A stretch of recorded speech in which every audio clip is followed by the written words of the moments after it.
Good morning.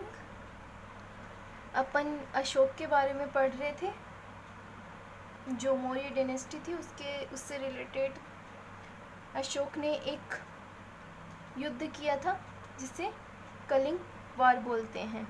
Okay, इस युद्ध में बहुत ज़्यादा ऐसे खून खराबा हुआ था, जिसके कारण से अशोक ने युद्ध नीति थी उसको त्याग दिया था, उसको छोड़ दिया था और उसकी जगह उसने धम्म नीति अपना ली थी।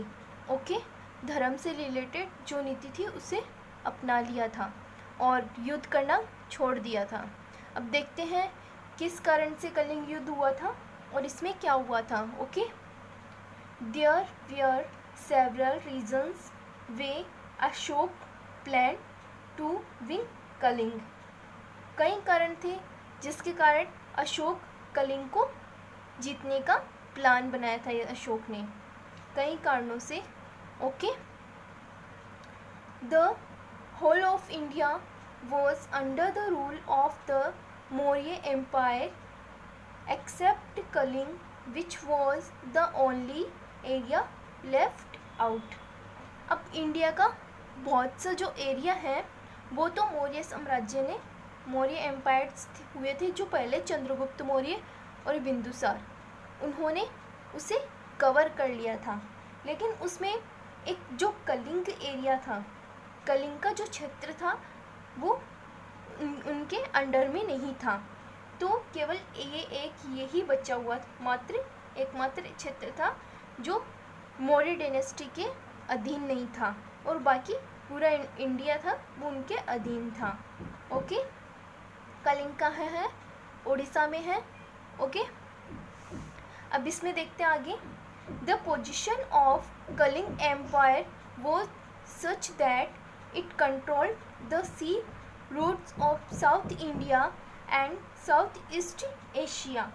अब कलिंग को वो किस लिए जीतना चाहते थे कि कलिंग जो साम्राज्य है उसकी स्थिति ऐसी थी कि जो दक्षिण भारत है, दक्षिण भारत बोलेंगे तो साउथ इंडिया और उसके बाद में south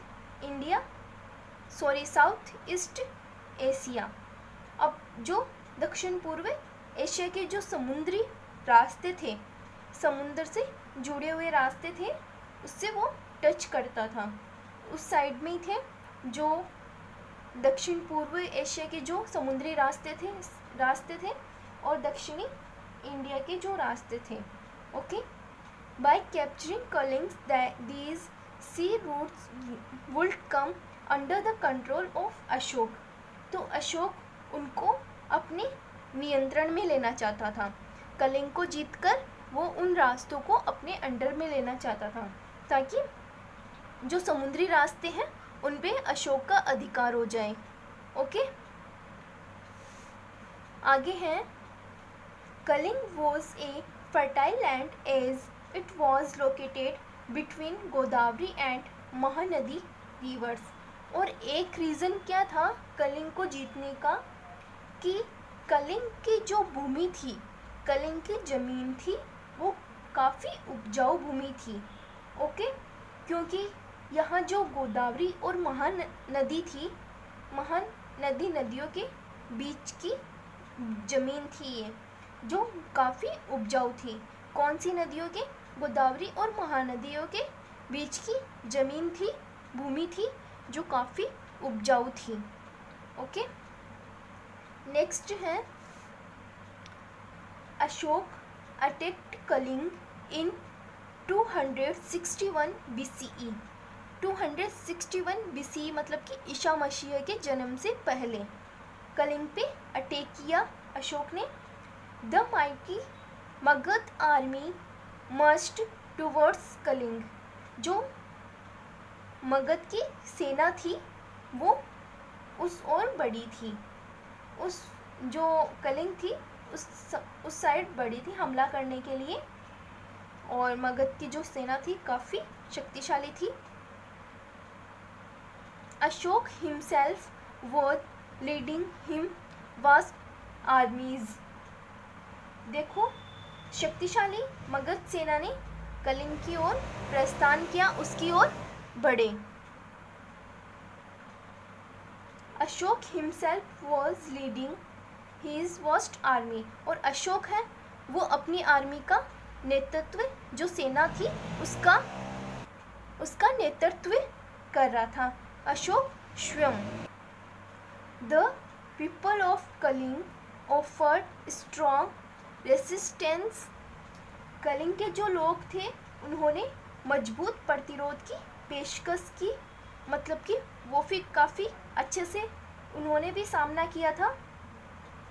the whole of Kalinga turned into a battle field, जिसमें पूरा कलिंग था वो एक युद्ध के मैदान में बदल गया था, मतलब कि कलिंग जो साम्राज्य था वो पूरा युद्ध में बदल गया था। History offers as just a few examples of such fiercely fought wars as this। अब इसमें हम देखते हैं कि इतिहास हमें इस तरह के भयंकर रूप से लड़े गए युद्धों के कुछ उदाहरण पेश करता है। अब इस ऐसे युद्ध होते थे, उनके अकॉर्डिंग अपन देख सकते थे उस टाइम की क्या सिचुएशन थी। Okay, finally Kalinga was captured, last में कलिंग पे अपना अधिकार कर लिया था।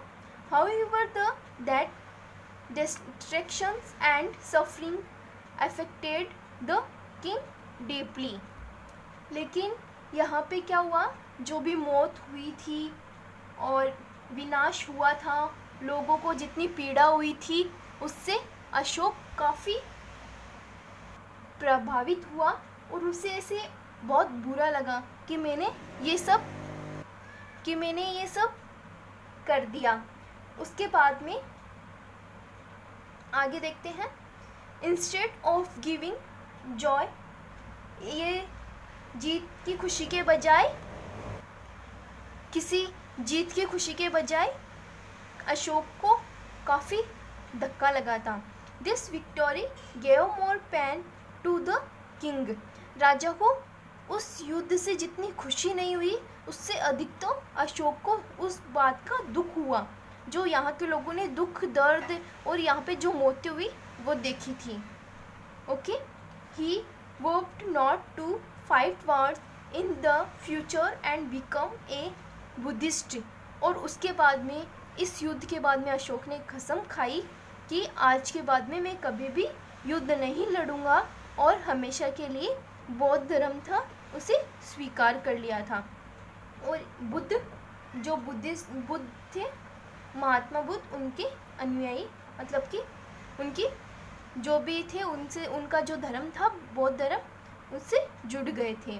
Ashok followed a new policy after the Kalinga war, उन्होंने इस युद्ध के जो कलिंग युद्ध था इसको लड़ने के बाद में अशोक ने एक नई नीति अपनाई और उसका पालन किया।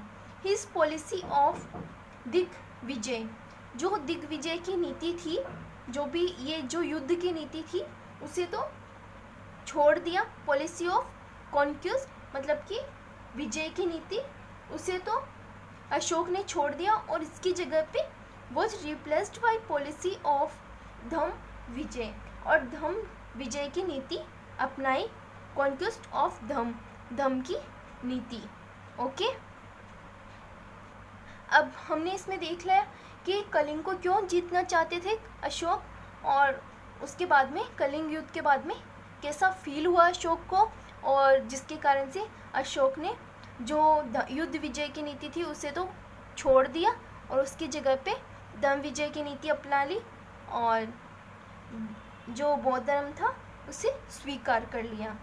ओके, और बाकी अशोक के बारे में जो भी उनसे रिलेटेड चीज़ें हैं उनके बारे में नेक्स्ट वीडियो में पढ़ेंगे। आप कुछ क्वेश्चंस हैं यहाँ पे जिनके आंसर आपको कमेंट्स में देने हैं। वो रोट द बुक टाइटल अर्थशास्त्र, जो अर्थशास्त्र बुक है वो किसने लिखी थी उसका नेम बताना है।